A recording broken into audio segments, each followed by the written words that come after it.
Κυρίες και κύριοι, θα επιλασπωθώ της ευκαιρίας και επειδή είμαστε στο δάσος θα αναφερθώ σε κάποια παραμύθια που έχω γράψει για παιδάκια. Είναι και ευκαιρία τώρα. Ξεκινάω άμεσα το πρώτο μου παραμύθι και λέω: μια φορά και έναν καιρό ήταν ένα κοριτσάκι με ένα κόκκινο σκουφάκι, γι' αυτό ακριβώς το λόγο τη λέγανε Μαρία. Άλλο. Μια φορά και έναν καιρό ήταν τρεις πυγολαμπίδες.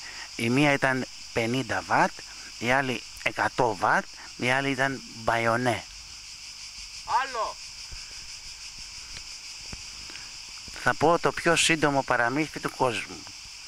Μια φορά και έναν καιρό ζήσαν αυτοί καλά και εμείς καλύτερα. Άλλο. Αυτά είναι. Καλό είναι.